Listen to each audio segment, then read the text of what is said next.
प्यारे दोस्तों, आज हम आपको बादशाह के दो बेटे और चिड़िया और तोता का वाक्य सुनाने वाले हैं। यह वाक्य बहुत ही दिलचस्प है। आप इस वीडियो को आखिर तक देखते रहे और अगर लाइक नहीं किया है तो लाइक भी कर दें। तो आइए शुरू करते हैं। बहुत ज़माने पहले की बात है। किसी मुल्क में एक बादशाह हुकूमत करता था। उसकी एक मल्लिका थी। बहुत ही खूबसूरत और नेक सीरत उनके दो बेटे थे। बादशाह और मल्लिका अपने दो बेटों से बहुत मोहब्बत करते थे। एक बार का जिक्र है कि बादशाह के बाग में चंद दिनों से एक चिड़िया और चिढ़ा घोंसला बनाए बैठे थे। चंद ही दिनों में उन्होंने बड़ी मेहनत से घास का एक तिनका इकट्ठा करके अपने रहने के लिए घोंसला तैयार कर लिया। बादशाह की रानी ये सब कुछ दिनों से देख रही थी कि किस मेहनत से चिड़िया और चिढ़े ने मिलकर घोंसला तैयार किया। फिर चिड़िया ने उस घोंसले में अंडे दी। फिर एक दिन ऊओं से नन्हे मुन्ने बच्चे निकल आए और उन्होंने भूख के मारे चू चू करके शोर मचाना शुरू कर दिया। उन बच्चों की खुराक का इंतजाम चिड़ा और चिड़िया दोनों मिलकर करते थे। मल्लिका रोजाना यह मंजर देखती रहती थी। इत्तेफाक से एक रोज चिड़िया मर गई और चिढ़ा बच्चों की देखभाल के लिए एक नई चिड़िया को ब्याह कर अपने घोंसले में ले आया। सौतेली माँ को यह बच्चे बिल्कुल अच्छे नहीं लगते थे और एक दिन चिड़िया ने मौका पाकर उन बच्चों को चावल के दाने खिला ला दिए जो उनके हलक में फंस गए और वह दोनों बच्चे मर गए। उसने बच्चों की मौत की खबर चिढ़े से छुपा कर रखी। महल की मल्लिका शुरू से ही देख रही थी कि किस तरह नई चिड़िया ने पहले चिड़िया के बच्चों को मौत की नींद सुला दिया। मल्लिका बहुत गमगीन हुई और उसको ख्याल आया कि खुदा न करे अगर वह मर गई तो बादशाह जरूर दूसरी शादी कर लेगा और नई चिड़िया की तरह वो औरत भी मेरे बच्चों के साथ ऐसा ही सलूक करेगी। मल्लिका को चिड़िया के बच्चों के मरने का बहुत अफसोस था। एक रोज मल्लिका चादर ओढ़कर लेट गई। जब बादशाह वापस आया तो उसने मल्लिका से इस तरह लेटने की वजह पूछी।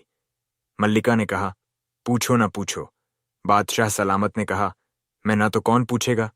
मल्लिका ने कहा, बादशाह सलामत, पहले तो मुझसे वादा करो कि जो मैं तुमसे कहूंगी तुम मानोगे।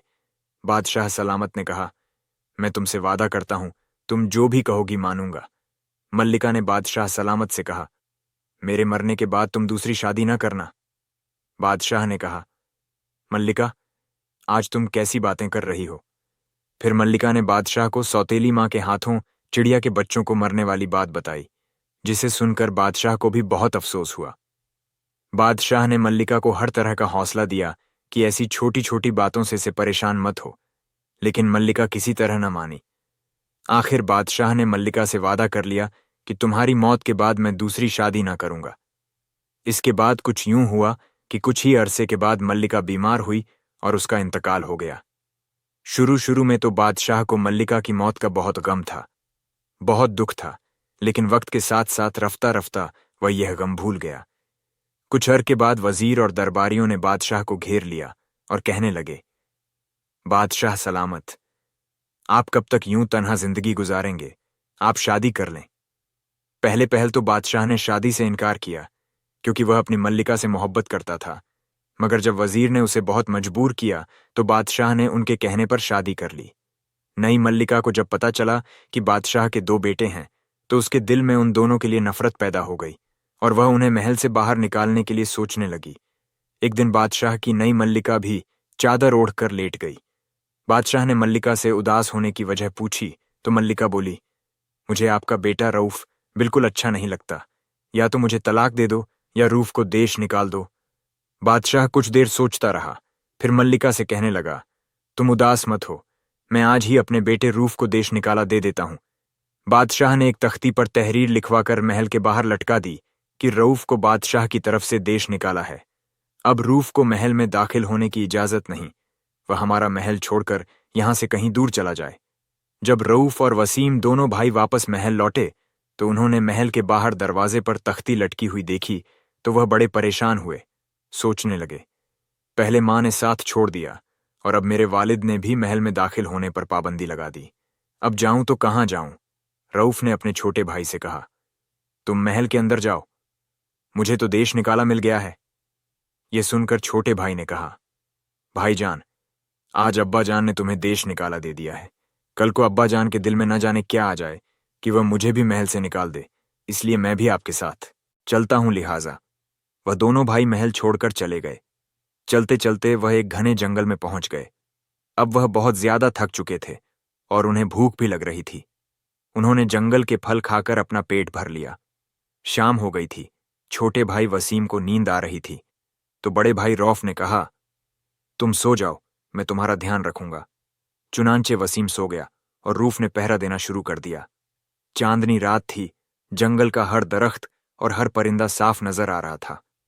जब आधी रात का वक्त हुआ तो जिस दरख्त के नीचे वह ठहरे थे, उसके सामने एक पीपल पर एक तोता और तोती उड़ते उड़ते आकर बैठ गए।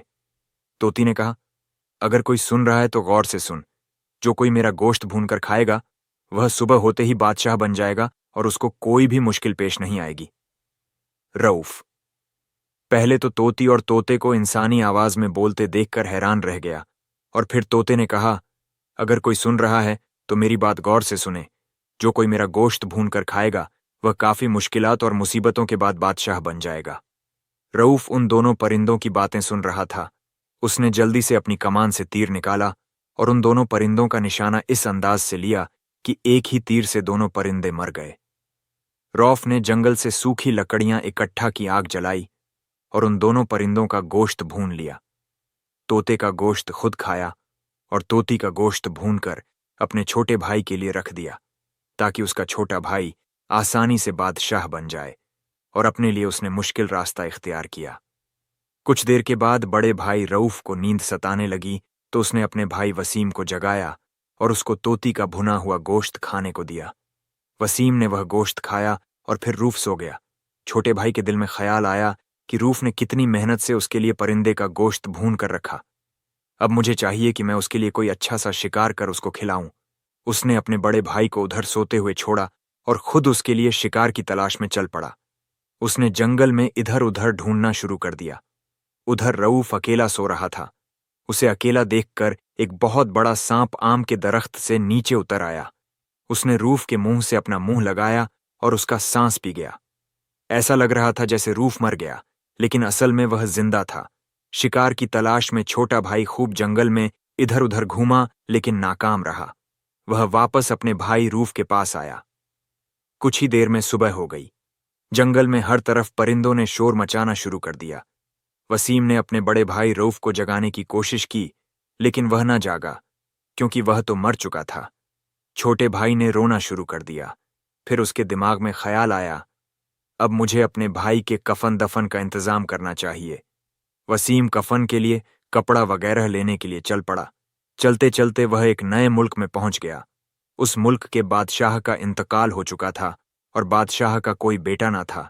इसलिए मरते वक्त बादशाह ने वसीयत की थी कि मेरी मौत के बाद एक बाज को हवा में उड़ाना, और वह बाज जिस शख्स के सिर पर बैठ जाए, तुम उसी को बादशाह बना लेना, और यह मेरा ताज उसी के सिर पर रख देना। वसीम मुल्क में दाखिल हुआ और बाज उड़ता हुआ वसीम की तरफ आया और उसके सिर पर आकर बैठ गया। बाज के पीछे पीछे वजीर काजी और तमाम रियाया आ रही थी। उन्होंने जो बाज को वसीम के सिर पर बैठा हुआ देखा तो उसकी बड़ी इज्जत शुरू कर दी और उसके सिर पर ताज रख दिया। वजीर काजी और रियाया हाथ बांधे खड़े हो गए और अर्ज की, जहां अपना, आज से आप हमारे बादशाह हैं। छोटे भाई वसीम को जो अचानक बादशाहत मिली, वह अपने बड़े भाई रऊफ को भूल गया। दूसरी तरफ जिस जगह दरख्त के नीचे रफ पड़ा हुआ था, वहां से एक जोगी और जोगन का गुजर हुआ। उन्होंने रूफ को पड़ा हुआ देखा और उसका इलाज शुरू कर दिया और रूफ ठीक हो गया। रूफ ने उन दोनों का बहुत शुक्रिया अदा किया और उनके साथ चलने लगा। उन्होंने बताया, हम जोगी हैं। हमारा किसी एक जगह ठिकाना नहीं होता। हम हर वक्त सांपों की तलाश में रहते हैं, इसलिए हम कभी यहां तो कभी वहां भटकते रहते हैं, और यह काम बहुत ही खतरनाक है, इसलिए हम तुम्हें अपने साथ नहीं ले जा सकते। फिर जोगन ने रऊफ को बहुत सारा प्यार किया। रूफ को अपने छोटे भाई का ख्याल आया तो उसने उसे तलाश करना शुरू कर दिया। तलाश करते करते वह अपने भाई की बादशाहत में पहुंच गया। शहर के चारों तरफ ऊंची ऊंची फसील थी। शहर में दाखिल होने के कई दरवाजे थे जो शाम होते ही बंद कर दिए जाते थे। उन दरवाजों पर चौकीदार पहरा दिया करते थे। शाम हो चुकी थी। रऊफ ने चौकीदार की बहुत मिन्नत की कि वह उसे अंदर जाने दे, मगर चौकीदार पर कोई असर न हुआ। चौकीदार ने रूफ से कहा, अब दरवाजे बंद हो चुके हैं, अब तुम्हें रात शहर से बाहर ही गुजारनी पड़ेगी। मैं तुम्हारी कोई मदद नहीं कर सकता, क्योंकि यह बादशाह का हुक्म है कि शाम होते ही शहर के तमाम दरवाजे बंद कर दिए जाए और किसी भी इंसान को अंदर दाखिल करने के लिए दोबारा दरवाजा ना खोला जाए। दरअसल इस शहर पर हर रात एक शेर जंगल से आकर हमला करता था। वह शहर में घुसकर मर्दों, औरतों और बच्चों को मारकर खा जाता था। उस शेर ने कई लोगों को मौत के घाट उतार दिया था। इसलिए चौकीदार बादशाह के हुक्म पर उस शेर के डर से दरवाजा नहीं खोल रहा था। रऊफ दरवाजे के करीब ही लेट गया। कुछ देर में शेर नमूद हो गया। बहुत बहादुर, होशियार और हौसलेमंद इंसान था। रूफ के पास उस वक्त तलवार और दूसरे हथियार मौजूद थे। रूफ ने शेर का डटकर मुकाबला किया और शेर को मार डाला। चौकीदार शेर और रूफ की यह खौफनाक लड़ाई देख रहा था। जब शेर मर गया तो चौकीदार ने दरवाजा खोलकर रूफ को गिरफ्तार कर लिया और उसे जेल में डाल दिया और शेर को मारने का सेहरा अपने सिर पर बांध लिया। बादशाह ने खुश होकर चौकीदार को वजीर बना दिया। चौकीदार ने बहुत बड़ा कारनामा अंजाम दिया था, जो उसने शेर को मार डाला। वक्त गुजरता गया। एक दिन एक सौदागर अपने बाहरी जहाज पर, जो सामान से भरा हुआ था, वसीम के मुल्क में दाखिल हुआ। सौदागर ने अपना तमाम सामान वहां फरोख्त कर दिया और उस मुल्क से नया सामान खरीदकर अपने जहाज में रख लिया। जब सौदागर ने दोबारा सफर का इरादा किया तो उसका बाहरी जहाज अपनी जगह से ना हिला। सौदागर ने बहुत कोशिश की लेकिन नाकाम रहा। तब उसे एक बहुत ही बूढ़े आदमी ने बताया, जब तक आदमी का खून बाहरी जहाज को लगाकर समंदर में नहीं बहा दिया जाएगा, ये जहाज हरकत भी नहीं करेगा। सौदागर ने बादशाह के दरबार में हाजिर होकर दरख्वास्त की, मुझे एक आदमी कुर्बानी के लिए चाहिए जिसको कत्ल करके उसका खून समंदर में बहा दूं। उस आदमी के सिर के बदले में मैं मुंह मांगी कीमत देने को तैयार हूं। बादशाह ने कहा, मैं किसी के साथ यह जुल्म नहीं कर सकता, किसी की जान नहीं ले सकता। हां, अगर कोई खुद अपनी जान देने पर राजी हो तो मुझे कोई ऐतराज ना होगा। सौदागर ने बादशाह के हुक्म पर मुनादी करा दी, लेकिन कोई भी शख्स दौलत के लालच में अपनी जान देने को तैयार नहीं हुआ। चौकीदार, जो अब वजीर बन चुका था, इस मौके से फायदा उठाकर रऊफ को मार डालने का इरादा कर चुका था, क्योंकि उसे डर था कि अगर रूफ जिंदा रहा तो किसी भी वक्त वह मुसीबत में फंस सकता है। इसलिए क्यों ना रूफ को सौदागर के हवाले कर दिया जाए। उसने चौकीदार को बहुत सा इनाम इकराम दिया। सौदागर छुरी तेज करने लगा। रऊफ ने सौदागर से पूछा, तुम छुरी क्यों तेज कर रहे हो? सौदागर ने जवाब दिया, मैं तुम्हें ज़िबाह करने के लिए छुरी तेज कर रहा हूं, ताकि मेरा बाहरी जहाज जो समंदर में फंस चुका है, उसे कुर्बानी की जरूरत है, जिससे वह दोबारा फिर से चल पड़ेगा। मुझे किसी सयाने ने बताया है कि जब तक मैं एक आदमी का लहू बाहरी जहाज को लगाकर समंदर में ना बहाऊं, मेरा बाहरी जहाज नहीं चलेगा। अगर तुम किसी और तरीके से बाहरी जहाज चला दो तो मैं तुम्हें कत्ल नहीं करूंगा। रऊफ ने सौदागर से कहा, तुम फिक्र ना करो, मैं अभी तुम्हारा बाहरी जहाज चला ही देता हूं। रऊफ अक्लमंद तो था ही, उसने ठोक पीट करके जहाज ठीक कर दिया। सौदागर बहुत खुश हुआ। उसने रूफ को कत्ल ना किया, बल्कि अपने साथ रख लिया। जहाज जब दूसरे मुल्क के साहिल पर उतरा तो सौदागर और रूफ ने मिलकर तिजार सामान फरोख्त किया। एक रोज उस मुल्क के बादशाह की लड़की और उसकी सहेलियां कपड़ा खरीदने के लिए सौदागर के पास आई। जब शहजादी की नजर रूफ पर पड़ी तो वह दिलो जान से उस खूबसूरत लड़के पर आशिक हो गई। शहजादी ने कहा, तुम मुझे पसंद हो और मैं तुमसे शादी करना चाहती हूं। क्या तुम मुझसे शादी करोगे? रऊफ ने उसे हां कर दी। शहजादी ने जाकर अपने बाप बादशाह को रऊफ के बारे में बताया कि वह बहुत खूबसूरत है और वह उससे शादी करना चाहती है। बादशाह ने अपने सिपाहियों को हुक्म दिया कि सौदागर और उस लड़के को महल में पेश किया जाए। अगले ही रोज सौदागर रूफ को लेकर बादशाह के दरबार में हाजिर हुआ। बादशाह को भी रूफ बहुत पसंद आया। यूं रूफ की शादी शहजादी से हो गई। सौदागर का तमाम तिजारी सामान भी फरोख्त हो चुका था। अब सौदागर ने वहां से वापस वसीम के मुल्क का रुख किया। सौदागर और रूफ ने वापसी पर अपने मुल्क जाने के लिए बादशाह से इजाजत मांगी। शहजादी भी इस सफर पर जाने के लिए रजामंद हो गई। सौदागर का बाहरी जहाज बढ़ गया और वह बहुत अमीर हो गया। मगर लालच ने सौदागर को अंधा कर दिया था। उसकी नीयत बदल गई। उसने रौफ से लगातार 2 दिन तक बाहरी जहाज चलवा। तीसरे दिन बाहरी जहाज सौदागर ने खुद चलाना शुरू कर दिया। रूफ बेचारा जहाज चला चला कर थक चुका था, जिसकी वजह से बिस्तर पर लेटते ही वह कबाब खरगोश के मजे लूटने लगा, यानी गहरी नींद सो गया। सौदागर ने मौका गनीमत जानकर रऊफ को उठाकर समंदर में फेंक दिया, मगर समंदर के पानी में गिरते ही रूफ को लकड़ी का एक बहुत बड़ा तख्ता मिल गया। रूफ ने उसे मजबूती से पकड़ लिया, जिसके सहारे वह बहता हुआ साहिले समंदर के किनारे जा लगा। रूफ कई रोज का भूखा प्यासा भी था। समंदर के किनारे पर एक धोबी और धोबन कपड़े धोने में मसरूफ थे। जब उन्होंने रूफ को समंदर के किनारे पर बेहोश पाया तो वह उसे वहां से उठाकर अपने घर ले गए। कुछ देर के बाद रूफ को होश आ गया।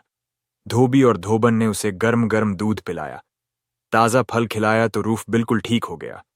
धोबी के यहाँ कोई औलाद न थी, इसलिए उन्होंने रूफ को अपना बेटा बना लिया और उसे अपने घर में रख लिया।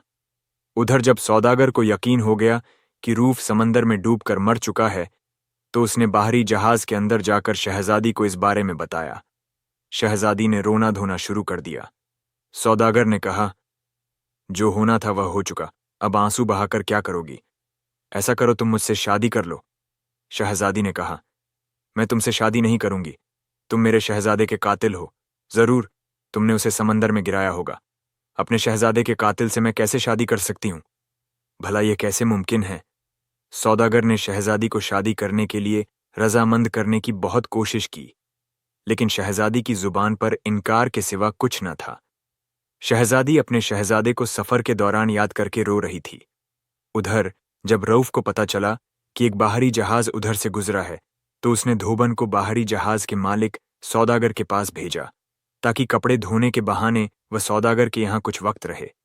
इस तरह उसे शहजादी के बारे में पता चल सकेगा। धोबन सौदागर के बाहरी जहाज में चली गई और धोने के लिए उनसे कपड़े मांगे। सौदागर ने धो को अपने पुराने कपड़े दे दिए। फिर सौदागर धोबन को शहजादी के पास ले गया ताकि शहजादी की तबीयत भी बहल जाए।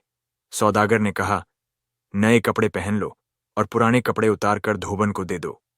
धोबन ने तन्हाई में शहजादी को बताया, तुम परेशान मत हो, मुझे मालूम है तुम क्यों परेशान हो। तुम्हारा शहजादा मेरे घर में मौजूद है, वह बिल्कुल ठीक और तंदुरुस्त है। उसका नाम रऊफ है। शहजादी ने जब उसका नाम सुना तो वह बहुत खुश हुई और अल्लाह का शुक्र अदा करने लगी। धोबन ने कहा, रऊफ ने ही मुझे तुम्हारे बारे में जानने के लिए इस बाहरी जहाज में भेजा है। धोबन ने शहजादी को एक तरकीब बताई। आज जब सौदागर तुमसे शादी करने के लिए कहे तो उससे कह देना कि तुम उससे एक शर्त पर शादी करोगी। अगर तुम मुझे रूफ और वसीम की कहानी सुनाओ तो मैं तुमसे शादी करूंगी। शहजादी धोबन की बातों से बेहद खुश थी। फिर धोबन ने कहा, बेटी अब मैं वापस अपने घर चलती हूं। शहजादी ने कहा, अम्मा जी, मैं जरूर आपके मशवरे पर अमल करूंगी। धोबन शहजादी के पुराने कपड़े उठाए और वापस अपने घर जाकर रऊफ को सब कुछ बता दिया कि किस तरह सौदागर शहजादी को हर रोज शादी के लिए मजबूर कर रहा है। अगले रोज जब सौदागर ने फिर शहजादी से शादी करने के लिए कहा तो शहज़द बोली, मैं सब कुछ भूलकर तुमसे शादी कर लूंगी, मगर इसके लिए मेरी एक शर्त है। सौदागर ने कहा, मुझे तुम्हारी हर शर्त मंजूर है। शहजादी ने कहा, मेरी शर्त यह है कि तुम मुझे रऊफ और वसीम की कहानी सुनाओ। सौदागर ने कहा, यह कहानी तो मुझे नहीं आती, लेकिन मैं तुम्हें कहीं से सुनकर जरूर सुनाऊंगा। शहजादी ने कहा, यह कहानी तुम खुद सुनाओ या कोई आदमी सुना दे, मुझे तो बस यही कहानी सुननी है। फिर सौदागर उस कहानी की तलाश में कई बड़े बूढ़े लोगों से मिला, लेकिन यह कहानी किसी को भी नहीं आती थी। एक रोज एक सौदागर बादशाह से मिलने गया। बातों ही बातों में उसने यह जिक्र कर दिया कि मेरी बीवी रऊफ और वसीम की कहानी सुनना चाहती है, जिसके बारे में मैं बहुत फिक्रमंद हूं। वह बहुत उदास रहती है और मुझे हर रोज यही कहती है कि मुझे रऊफ और वसीम की कहानी सुनाओ। जब बादशाह ने यह सुना तो उसे अपना वह बड़ा भाई याद आ गया जो उसके ख्याल से मर चुका था। बादशाह को भी रऊफ और वसीम की कहानी सुनने का शौक पैदा हो गया। बादशाह ने पूरे मुल्क में गांव गांव शहर शहर में मुनादी करा दी कि जो कोई भी रऊफ और वसीम की कहानी बादशाह के दरबार में आकर सुनाएगा उसको मुंह मांगा इनाम दिया जाएगा। लेकिन यह कहानी सिर्फ रऊफ और वसीम के सिवा किसी और को मालूम नहीं थी। अगले दिन रऊफ ने अपनी मुंह बोली मां धोबन को वसीम के दरबार में भेजा। धोबन बादशाह के दरबार में हाजिर हुई और बोली, बादशाह सलामत मेरी बेटी रऊफ और वसीम की कहानी सुना सकती है। अगर आप चाहे तो मैं उसे यहां ला सकती हूं। बादशाह ये सुनकर बहुत खुश हुआ। उसने धोबन से कहा, अम्मा जी, हमारी तरफ से तुम्हारी बेटी को इजाजत है, वह कल दरबार में हाजिर होकर क सुना दे। हम ये कहानी जरूर सुनेंगे। उसके बाद बादशाह ने फिर जगह जगह मुनादी करा दी कि जो कोई भी रऊफ और वसीम की कहानी सुनने का ख्वाहिशमंद है वह कल बादशाह के दरबार में पहुंच गया। धोबन की कोई बेटी नहीं थी। रऊफ ने औरतों वाला लिबास पहना और बुर्का ओढ़कर बादशाह के दरबार में हाजिर हो गया। कहानी शुरू करने से पहले धोबन के बेटे यानी रूफ ने बादशाह से कहा, यह मैं अपनी कहानी सुनाने से पहले एक शर्त रखती हूं। मैं बादशाह की कहानी थोड़ी थोड़ी करके सुनाऊंगा, सुनाने में जितने मर्जी दिन लग जाए। और इसके अलावा मेरी दूसरी शर्त यह है कि कहानी सुनाते वक्त जो कोई भी कहानी में बोले तो उसको सजाए मौत दी जाएगी या 100 कोड़े लगाए जाएंगे। अगर आपको मंजूर है तो मैं रूफ और वसीम की कहानी सुनाती हूं। बादशाह ने धोबन की बेटी यानी रूफ की तमाम शर्तें कबूल कर लीं और रूफ ने कहानी शुरू कर दी। जब वह कहानी के एक हिस्से पर पहुंची जहां रूफ को सांप काट लेता है तो उसने कहा, अब बाकी कहानी अगले दिन सुनाऊंगा। घरों में चले गए, लेकिन बादशाह वसीम ने इन बातों को न मिलाना शुरू कर दिया तो उसे भी याद आ गया कि वाकई इसी तरह हुआ था। अगले रोज फिर बादशाह के दरबार में लोग जमा हुए। धोबन की बेटी यानी रोफ भी बादशाह के दरबार में आ गया और फिर वहीं से कहानी सुनाने की इजाजत चाही। बादशाह ने कहा, इजाजत है, और कहानी फिर से सुनानी शुरू कर दी। अब वह कहानी सुनाते सुनाते ऐसी जगह पर पहुंची जहां रऊफ को शहर में दाखिल करने के लिए चौकीदार शहर का दरवाजा नहीं खोल रहा था और रूफ एक शेर का मुकाबला करके उसको मार डालता है। चौकीदार जो वजीर था वह फौरन बोल पड़ा, बादशाह सलामत, ये कहानी झूठी है। शेर को तो मैंने मारा था और ये धोबन की बेटी कहती है कि रऊफ ने शेर को मारा था। फिर चौकीदार ने कहा, यह कहानी सरासर झूठी है। अब चौकीदार कहानी सुनते ही बोल पड़ा, इसलिए बादशाह ने हुक्म दिया कि चौकीदार यानी उसके वजीर को गिरफ्तार कर लिया जाए और उसे 100 कोड़े लगाए गए। कोड़े पड़ने से वह मान गया कि रऊफ ने ही शेर को मारा था और मैंने उसको भी गिरफ्तार करके कैद में डाल दिया था। तो धोबन की बेटी यानी रौफ ने कहा, अब बाकी की कहानी मैं आपको कल सुनाऊंगा। अगले रोज फिर बादशाह के दरबार में लोग जमा हो गए और धोबन की बेटी यानी रूफ ने बादशाह की इजाजत से कहानी सुनानी शुरू कर दी। जब इस हिस्से पर पहुंची जहां सौदागर रूफ को समंदर में फेंक देता है और रूफ की बीवी को अपने साथ शादी के लिए मजबूर करता है, तो सौदागर ने कांपना शुरू कर दिया और जल्दी से बोला, बादशाह सलामत, यह बिल्कुल झूठ है। मैंने रूफ को समंदर में नहीं फेंका था। बादशाह ने सिपाहियों को हुक्म दिया और सौदागर को गिरफ्तार कर लिया गया। उसको 100 कोड़े लगाए गए। सौदागर कोड़े पड़ने पर मान गया कि उसने ही रूफ को समंदर में फेंका था और यह औरत जो मेरे साथ कहानी सुनने आई है, यह दरअसल रूफ की बीवी है। उस औरत ने भी जो सौदागर कहानी सुनने के लिए आई थी, अपना नकाब उठाकर कहा कि मैं ही राफ की बीवी हूं। बादशाह ने धोबन की बेटी यानी रूफ से मुखातिब होकर कहा, तुम बताओ कि अब तुम कौन हो और तुम्हें यह सच्ची कहानी कैसे मालूम है, क्योंकि छोटे भाई को तो यही लग रहा था कि उसका बड़ा भाई सांप के काटने से मर चुका है। धोबन की बेटी यानी रऊफ ने जब बुर्का उठाया तो सब लोग यह देखकर हैरान रह गए कि वह तो एक खूबसूरत नौजवान लड़का था। उसने कहा, मैं रूफ हूं। बादशाह ने सौदागर से शहजादी लेकर रूफ के हवाले की और सौदागर को कैद में डालने का हुक्म दे दिया। फिर बादशाह ने तमाम लोगों को बताया कि मैं वसीम हूं। बादशाह वसीम और रौफ दोनों भाई एक दूसरे के गले लगकर मिले और वह एक अरसे के बाद मिले थे, इसलिए उनकी आंखों में खुशी के आंसू थे। बादशाह वसीम ने अपने भाई रूफ और उसकी बीवी को अपने महल में रहने के लिए जगह दे दी। कुछ ही दिनों बाद जोगी और जोगन रूफ और वसीम के पास महल में आ गए। उन्होंने रूफ और वसीम को बताया कि तुम्हारा बाप और फला मुल्क का बादशाह है, वह वहां रहता है। वह बहुत बुरा हो चुका है और हर वक्त इन दोनों को याद करके रोता रहता है। जब रऊफ और वसीम को अपने बाप के बारे में पता चला तो वह बहुत खुश हुए। वसीम रूफ और रूफ की बीवी जोगी और जोगन के साथ अपने बाप के मुल्क की तरफ रवाना हो गए। बादशाह अपने दोनों बेटों से मिलकर बहुत खुश हुआ। फिर कुछ दिनों के बाद बादशाह यानी उनका बाप मर गया और बादशाहत रऊफ को मिल गई। रूफ उस मुल्क का बादशाह बन गया। इस तरह एक मुल्क का रूफ बादशाह बन गया और दूसरे मुल्क का वसीम बादशाह बन गया। वह दोनों ही बादशाह बन गए। उनकी सौतेली मां भी अब तक मर चुकी थी। वह दोनों हंसी खुशी अपने अपने मुल्क में बादशाहत करने लगे। दोस्तों, अगर ये वीडियो आपको पसंद आई हो तो इसे लाइक करना बिल्कुल भी ना भूले। वीडियो देखने के लिए आपका शुक्रिया।